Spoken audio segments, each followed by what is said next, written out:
So, unang compute natin ay 0343 saka 0800. Paano natin kunin yung sagot ay ma-minus natin. 03 degree 43 degree minus 08 degree 00 degree equals, at ilagyan pa natin ng isang degree para makuha yung tamang sagot. 4.28. 4.28. At yung pangalawang kunin natin ay yung 0343 tsaka 0928. Lagyan natin ng ganito para makita yung 03 degree 43 degree minus 09 degree 28 degree equals degree, so 5.75. 5.75.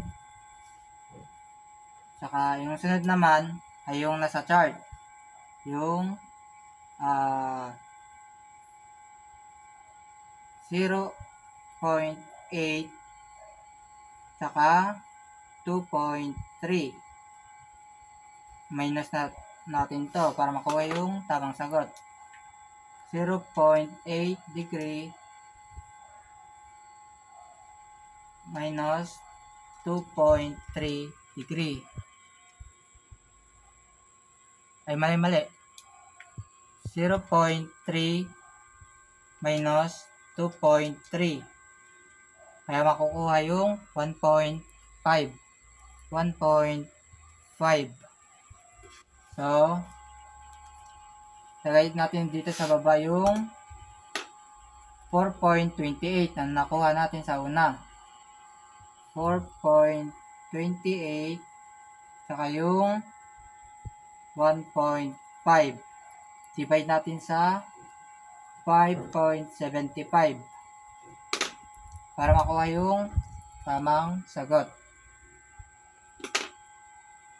4.28 times 1.5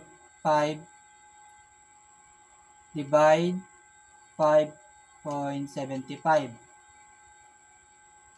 5.75